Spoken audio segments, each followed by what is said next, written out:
সবাইকে স্টক অবজারভারের পক্ষ থেকে শুভেচ্ছা জানিয়ে শুরু করছি আজকের আলোচনা। বন্ধুরা, আজ আমরা টেক্সটাইল সেক্টর নিয়ে বিস্তারিত আলোচনা করব। একই সাথে এই সেক্টরের 5টি গুরুত্বপূর্ণ স্টক নিয়ে আপডেট দেব। স্টকগুলো হলো Pacific Denims Limited, Evince textile, Dhaka dyeing, স্কেট্রিমস এবং আনলিমায়ার্ন।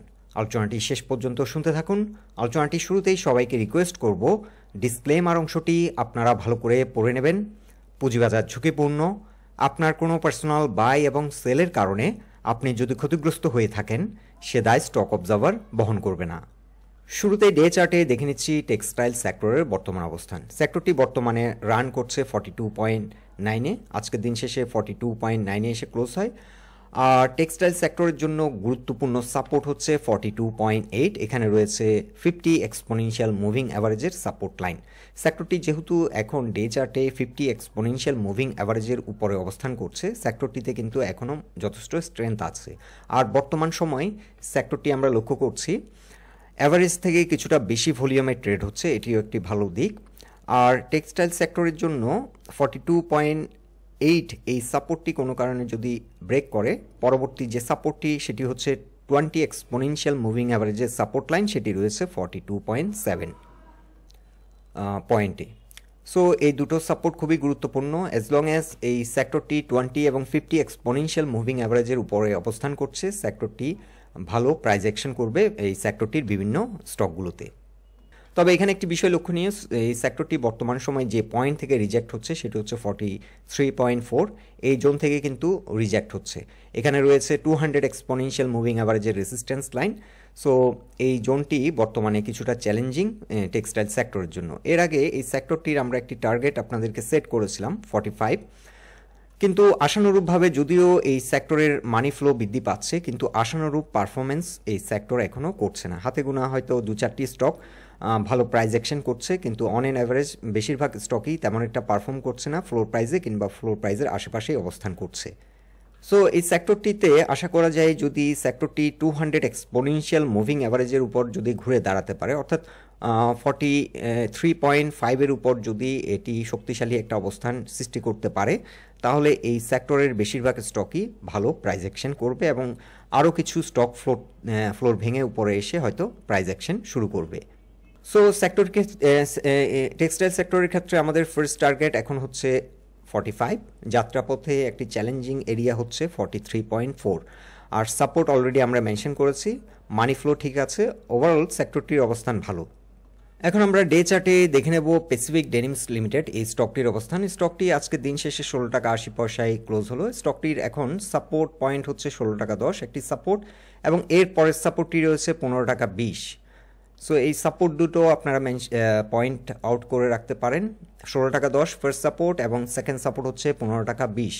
আর সেক্টরটি রিসেন্ট একটি রেজিস্ট্যান্স ফেস করছে 17 টাকা 30 পয়সা লেভেলে, এবং এটি 17 টাকা 90 পয়সা পর্যন্ত প্রাইস অ্যাকশন হয়েছিল, কিন্তু এই সাপোর্টটিকে রেসপেক্ট করেনি। এটি রেজিস্ট্যান্স হিসেবে কাজ করছে। এটি যেহেতু ব্রেকআউট করেছিল, এটি সাপোর্ট হিসেবে কাজ করছিল, কিন্তু পরবর্তীতে এই লাইনটি কিন্তু সাস্টেইন করতে পারেনি। এই সাপোর্টটিতে সাস্টেইন না করে কিন্তু এটি অনেকটা রিজেক্ট হয়ে এটি ফাইনালি 16 টাকা 40 পয়সায় কিন্তু আজকে আমরা লক্ষ্য করছি সাপোর্ট নিয়েছে, এবং দিন শেষে কিন্তু একটি ডোজি ক্যান্ডেল আমরা লক্ষ্য করছি।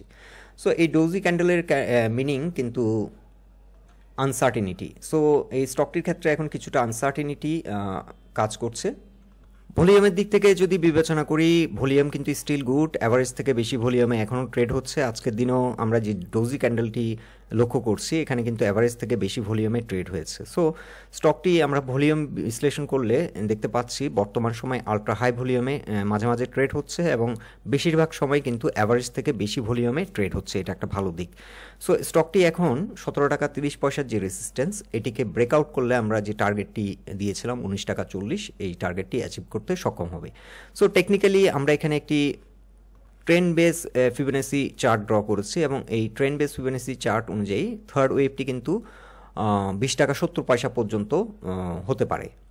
এছাড়াও উইকলি চার্টে যদি আমরা দেখি, স্টকটি এই 17 টাকা এই জোনটিতে কিন্তু প্রাইস পয়েন্ট লেভেলে একটা রেজিস্ট্যান্স ছিল। এটা আমরা আপনাদেরকে মেনশন করেছিলাম যখন স্টকটি অনেক নিচ থেকে ড্রাইভ দিয়েছিল। আমরা বলেছিলাম 17 টাকা আমাদের একটা টার্গেট হতে পারে, পরবর্তী টার্গেট হতে পারে 19 টাকা। সো আমাদের কিন্তু অলরেডি 2 থেকে 3টে টার্গেট অ্যাচিভ করেছে। স্টকটি আমরা 11 টাকা থেকে 12 টাকা এই প্রাইস পয়েন্ট থেকে কিন্তু আমরা আপডেট দিচ্ছিলাম আপনাদেরকে। সো আমাদেরকে লক্ষ্য রাখতে হবে স্টকটি যদি 17 টাকা 30-40 পয়সার উপর দাঁড়াতে পারে তাহলে টেকনিক্যালি স্টকটির গন্তব্য হবে 19 টাকা 50। এইখানে এসে একটা বড় রকমের সেল প্রেশার ফেস করবে। তবে বর্তমানে যে ভলিউম নিয়ে এগোচ্ছে আমরা উইকলি চার্টে দেখতে পাচ্ছি, এই ভলিউমের ধারাবাহিকতা যদি ঠিক থাকে এই রেজিস্ট্যান্সটিকে ব্রেকআউট করতে সক্ষম হবে এবং তার যে ওয়েভটি 161% যে সাইকেলটি 20 টাকা 70 পর্যন্ত প্রাইস অ্যাকশন হতে পারে। তবে আমরা আমাদের 19 টাকা 50 পয়সার টার্গেটটিতেই এখন মোটামুটি আমরা সেট করছি এবং যাত্রাপথে এখন রেজিস্ট্যান্স হচ্ছে 17 টাকা 30 পয়সা। এখন আমরা উইকলি চার্টে দেখে নিচ্ছি ইভিন্স টেক্সটাইল লিমিটেড এই স্টকটির অবস্থান। ইভিন টেক্সটাইলস লিমিটেড স্টকটি রিজেক্ট হয়েছে 14 টাকা 40 পয়সা থেকে। এখানে প্রাইস পয়েন্ট লেভেলে একটি রেজিস্ট্যান্স রয়েছে এবং রিসেন্ট এটি একটি হাই ক্রিয়েট করেছিল 15 টাকা 30 পয়সা। তবে বডি লেভেলে আমরা উইকলি চার্টে যেটা দেখতে পাচ্ছি সেটি ছিল 14 টাকা 40। সো স্টকটি এই জোন থেকে কিছুটা রিজেকশন আমরা লক্ষ্য করছি। ভলিউমের ধারাবাহিকতা এই উইকে আমরা দেখতে পাচ্ছি ঠিক আছে, অ্যাভারেজ থেকে অনেক হাই ভলিউমে কিন্তু এখানে ড্রাইভটি দিয়েছে। সো এই রেসিস্ট্যান্সটিকে ব্রেকআউট করতে সক্ষম হবে, হয়তো কিছুটা সময় নিতে পারে। এখানে যে সেল প্রেশারটি রয়েছে সেটা অ্যাবজর্ব করে স্টকটি হয়তো এই ব্রেকআউটটি দিলে আরও ভালো একটা মোমেন্টাম মাধ্যমে স্টকটি আপ টু 19 টাকা পর্যন্ত প্রাইস অ্যাকশন হতে পারে। সো এই স্টকটি যদি 14 টাকা লেভেলের এই রেসিস্ট্যান্সটিকে ব্রেকআউট দিতে সক্ষম হয় তাহলে পরবর্তী টার্গেট হবে 17 টাকা 70 পয়সা। এখানে আমরা প্রাইস পয়েন্ট লেভেলে একটি রেসিস্ট্যান্স লক্ষ্য করছি এবং এই জোনটিতে কিন্তু ভালো রকমের একটা সেল প্রেশার ফেস করবে। সো ভলিউমের ধারাবাহিকতা যদি ঠিক থাকে এই রেসিস্ট্যান্সটিকে খুব ইজিলি ব্রেকআউট করবে, ব্রেকআউট করে 17 টাকা 70 পয়সা পর্যন্ত প্রাইস অ্যাকশন হতে পারে। আর ইভিন্স টেক্সটাইলস লিমিটেড এই স্টকটির ক্ষেত্রে এখন ফার্স্ট যে সাপোর্ট স্ট্রং সাপোর্ট হচ্ছে 13 টাকা 12 টাকা 80। এখানে প্রাইস পয়েন্ট লেভেলে একটি ব্রেকআউট হয়েছিল। তবে এখানে একটি বিষয় ডে চার্টে আমরা লক্ষ্য করছি, স্টকটি আলট্রা হাই ভলিউমে বর্তমানে ট্রেড হচ্ছে, একটা সুপার বুলিশ মোমেন্টাম স্টকটিতে ফর্ম করেছে। এই ব্রেকআউটটি দেওয়ার পরপরই কিন্তু স্টকটি কিন্তু একটা অ্যাগ্রেসিভ প্রাইস অ্যাকশন আমরা লক্ষ্য করি।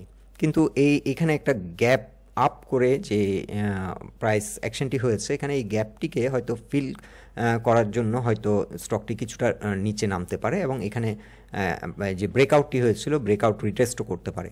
সো স্টকটির এখন মানে স্ট্রং সাপোর্ট হবে 12 টাকা 80। স্টকটি এখানে হয়তো যেহেতু এখান থেকে রিজেকশন হয়েছে, এটি যদি ফার্দার কারেকশন দেয় তাহলে 12 টাকা 80 পয়সা পর্যন্ত নামতে পারে এবং এই জোনটি কিন্তু রিটেস্ট জোন, এখানে খুবই অ্যালার্ট থাকতে হবে। তো যে ভলিউমের যে ধারাবাহিকতা আমরা মোটামুটি যেটা অ্যাপারেন্টলি আমরা যেটা গেস করছি সেটি হচ্ছে এই ব্রেকআউটটি কিন্তু ট্রু ব্রেকআউট। তবে অলওয়েজ যেটা হয়, বেশিরভাগ ক্ষেত্রে যেটা হয়, ব্রেকআউট একটা রিটেস্ট দেওয়ার সম্ভাবনা থাকে। সো স্টকটি হয়তো একটা রিটেস্টে গেলেও যেতে পারে depending on the market circumstance, অথবা স্টকটি এই গ্যাপটা ফিল করার পর আবার নতুন করে হয়তো ইউটার্ন নিতে পারে। সো এই স্টকটির ক্ষেত্রে দুটো বিষয়, একটি হচ্ছে 14 টাকা 40 পয়সার উপর যদি ব্রেকআউট দেয় আমরা চাইলে আবারও একটা ব্রেকআউট ট্রেড স্টকটিতে নতুন করে নিতে পারি। আর যারা যারা এখানে সেল দিয়ে রেখেছেন আপনারা দেখেন এই স্টকটি কোন পয়েন্টে এসে সাপোর্ট নেয়, সেই সাপোর্ট পয়েন্ট থেকে আপনারা আবার নতুন করে এন্ট্রি নিতে পারেন। এখন আমরা ডে চার্টে দেখে নিচ্ছি Dhaka dyeing and manufacturing company limited এই স্টকটির অবস্থান। এই স্টকটি নিয়ে আমরা সেদিন একটি আপডেট দিয়েছিলাম, আমরা অনেকটা হোপফুল ছিলাম। স্টকটি কিন্তু একটা ট্রেন্ড লাইন ব্রেকআউট দিয়েছিল, ব্রেকআউট দেওয়ার পর কিন্তু এটি আবার ব্রেকডাউন করেছে। ব্রেকআউট দেওয়ার পর কিন্তু একটা এগ্রেসিভ প্রাইস অ্যাকশন আমরা লক্ষ্য করেছি, 16 টাকা 60 পয়সা পর্যন্ত প্রাইস অ্যাকশন হয়েছিল এবং এখান থেকে রিজেকশন হয়েছে। সো এই রিটেস্টটিতে ফেল করেছে। তবে যে বিষয়টি লক্ষণীয়, স্টকটিতে কিন্তু মানি ইনফ্লো অনেকটা বেশি মানি আউটফ্লোর তুলনায়। সো আমরা যেটা গেস করছি সেটা হচ্ছে স্টকটি আবারও এখান থেকে একটা মোমেন্টাম ফর্ম করে এটি এই যে রেসিস্ট্যান্স ছিল 16 টাকার, এই রেসিস্ট্যান্সটিকে ব্রেকআউট করে এই স্টকটির ফার্স্ট টার্গেট হতে পারে 17 টাকা 10 পয়সা এবং এর পরবর্তী টার্গেটটি হতে পারে রিসেন্ট সময় যে হাইটি করেছিল 18 টাকা। সো স্টকটির এখন গন্তব্য হচ্ছে 18, আর যাত্রাপথের 17 হচ্ছে একটি চ্যালেঞ্জিং জোন, কারণ এই জোন থেকে কিছুদিন আগে রিজেক্ট হয়েছিল। মানি ফ্লো ঠিক আছে, তবে মানি ফ্লোর মধ্যে একটা ইনকনসিস্টেন্সি থাকার কারণে স্টকটি কিছুটা স্লো। স্টকটির জন্য এখন কি সাপোর্ট হচ্ছে 14 টাকা 50 পয়সা, এখানে রয়েছে 200 এবং 20 এক্সপোনেনশিয়াল মুভিং অ্যাভারেজের সাপোর্ট লাইন। সো 14 টাকা 40 পয়সার উপর এই স্টকটি দাঁড়িয়ে থাকলে স্টকটি ভালো প্রাইস অ্যাকশন করবে এবং আমরা যে টার্গেটটি সেট করছি সেই টার্গেটটি অ্যাচিভ করতে সক্ষম হবে। এখন আমরা ডে চার্টে কিছুটা দেখে নিচ্ছি ভলিউমের অবস্থান। ভলিউম আমরা লক্ষ্য করছি আজকের দিনে অ্যাভারেজ ভলিউমে ট্রেড হয়েছে এবং এখানে একটা বুলিশ ক্যান্ডেল আমরা লক্ষ্য করছি। ভালো একটা প্রাইস অ্যাকশনের মাধ্যমে স্টকটি আবারও এগিয়ে যাচ্ছে। এখানে 20 এক্সপোনেনশিয়াল মুভিং অ্যাভারেজ থেকে স্টকটি সাপোর্ট নিয়েছে। সো স্টকটি রিসেন্ট সময় আমরা লক্ষ্য করছি 27 টাকা 70 পয়সা পর্যন্ত প্রাইস অ্যাকশন হয়েছিল। এখন আমরা উইকলি চার্টে একটু ব্রডার টাইম ফ্রেমে এই স্টকটির রেসিস্ট্যান্সগুলো দেখে নেব। স্টকটি 200 এক্সপোনেনশিয়াল মুভিং অ্যাভারেজ থেকে কিন্তু রিজেক্ট হচ্ছে বারবার। 35 টাকায় এই জোনটিতে হচ্ছে 200 এক্সপোনেনশিয়াল মুভিং অ্যাভারেজের রেসিস্ট্যান্স লাইন এবং এই স্টকটি এই রেসিস্ট্যান্সটি ব্রেকআউট করলে পরবর্তী গন্তব্য হতে পারে 41 টাকা। সো স্টকটির জন্য এখন চ্যালেঞ্জিং জোন হচ্ছে 35 টাকা 10 পয়সা, এই জোনটিকে অতিক্রম করা। বর্তমানে মানি ফ্লো ভালো আছে, তবে এই সপ্তাহে আমরা লক্ষ্য করছি মানি ফ্লো অনেকটা কমে গেছে। পরপর 2 সপ্তাহে কিন্তু এটি আলট্রা হাই ভলিউমে ট্রেড হয়েছিল এবং একটা সুপার বুলিশ মোমেন্টাম ফর্ম করেছিল, কিন্তু এই উইকে ভলিউমের ধারাবাহিকতা কিন্তু অনেকটা আমরা দেখতে পাচ্ছি। এখানেও ডে চার্টে ভলিউমের ধারাবাহিকতা কিন্তু ঠিক নেই, বিলো অ্যাভারেজ ভলিউমে ট্রেড হচ্ছে। তবে কারেকশানে যেহেতু ভলিউম কমে গেছে, এটা সেল প্রেশার অনেকটা কমে গেছে আমরা লক্ষ্য করছি। লাস্ট ট্রেডিং সেশনের আগের ট্রেডিং সেশনে আমরা লক্ষ্য করছি এই দুটো ট্রেডিং সেশন ভলিউম কিন্তু অনেকটা কমে গেছে। এটা কিন্তু কারেকশানে ভলিউম কমে যাওয়াটা ভালো দিক একটা স্টকের জন্য। তবে ওভারঅল যখন বুলিশ মোমেন্টাম ফর্ম করেছে, আজকে ভলিউম বৃদ্ধি পেয়েছে, তবে আরও ভলিউম বৃদ্ধি পাওয়া দরকার। কারণ যে জোনটি আমরা মেনশন করেছি এই উইকলি চার্টে, যে সেল প্রেশারটি ফেস করছে 200 এক্সপোনেনশিয়াল মুভিং অ্যাভারেজের যে রেসিস্ট্যান্স লাইন 35 টাকা 20 পয়সা থেকে 10 পয়সা এই লেভেলে, এই জোনটিকে অতিক্রম করতে গেলে কিন্তু সাফিসিয়েন্ট ভলিউম দরকার। এই উইকে কিন্তু ওভারঅল ভলিউম কিন্তু অনেকটা কমে গেছে। সো লেট আস সি কালকে এই স্টকটি 35.1-এ কেমন প্রাইস অ্যাকশন হয়। 35.2-র উপরে যদি শক্তিশালী একটা অবস্থান ক্রিয়েট করতে পারে, স্টকটি আবারও চাইলে এন্ট্রি নেওয়া যেতে পারে এবং সেক্ষেত্রে টার্গেট হতে পারে 40 থেকে 41 এবং স্টপ লস অবশ্যই মাথায় রাখতে হবে। এটি যদি 200 এক্সপোনেনশিয়াল থেকে যদি আবার রিজেক্ট হয়ে যায়, আবার যদি নেমে যায়, তাহলে কিন্তু স্টপ লস দিতে হবে। আর এই স্টকটির ক্ষেত্রে এখন বর্তমানে যে সাপোর্টটি রয়েছে, স্ট্রং সাপোর্ট হচ্ছে 32.6 এবং এর নিচে সাপোর্টটি হচ্ছে 31 টাকা লেভেলে। এখন আমরা ডে চার্টে দেখে নিচ্ছি আনলিমায়ার্ন ডাইং লিমিটেড এই স্টকটির অবস্থান। এই স্টকটির ক্ষেত্রে একটি বিষয় লক্ষণীয়, ভলিউমের মধ্যে কিন্তু সুন্দর একটা ধারাবাহিকতা রয়েছে। একটা সুপার বুলিশ মোমেন্টামের মাধ্যমে স্টকটি এগিয়ে যাচ্ছে। কারেকশন দিয়েছে, কারেকশন কিন্তু 23%-এর মতো কারেকশন দিয়েছে। ইউজুয়ালি আমরা গত আরেকটি পোস্টে আপনাদেরকে বলেছিলাম, ইউজুয়ালি একটা সুপার বুলিশ মোমেন্টাম যখন ফর্ম করে একটা স্টকে, সে স্টকটি সাধারণত 23 থেকে 38% এর বেশি কারেকশন দেয় না। সো এখানে কিন্তু একটি ব্রেকআউট হয়েছে প্রাইস পয়েন্ট লেভেলে, যেটি ছিল 45.4। এই ব্রেকআউটটি দেওয়ার পর স্টকটি কিন্তু আজকের দিন শেষে প্রবাবলি এটি সেলার লেস অবস্থায় ছিল। সো স্টকটির এখন গন্তব্য হচ্ছে 51 টাকা। স্টকটির ক্ষেত্রে আমরা এর আগে আপনাদেরকে টার্গেট সেট করেছিলাম 45, এই টার্গেটটি অ্যাচিভ করেছে। এখন সেকেন্ড আমরা এখন যে টার্গেটটি সেট করব সেটি হচ্ছে 51, স্টকটির এখন গন্তব্য হচ্ছে 51। এখন এখানে চাইলে ব্রেকআউট ট্রেড নতুন করে নেওয়া যায় এবং সেক্ষেত্রে স্টপ লস 45-এর নিচে নামলে আমরা স্টপ লস দেওয়ার বিষয়টি চিন্তাভাবনা করব। সো স্টকটির ক্ষেত্রে এখন আমরা কিছু সাপোর্ট আপনাদেরকে মেনশন করে দিচ্ছি। 43 একটি সাপোর্ট এই স্টকটির ক্ষেত্রে এবং 38%-এর যে সাইকেল 40.8 এখানে একটি সাপোর্ট এবং এর নিচে সাপোর্টটি আছে 39। আর বর্তমানে যে মোমেন্টাম নিয়ে এগোচ্ছে এবং ভলিউমের যে ধারাবাহিকতা, এই ধারাবাহিকতা ঠিক থাকলে এই যে হাইটি ছিল 2021 সালের যে হাইটি ছিল 52 থেকে 53, এই হাইটিকে ব্রেকআউট করে নতুন একটি হাই ক্রিয়েট করার সম্ভাবনাও রয়েছে।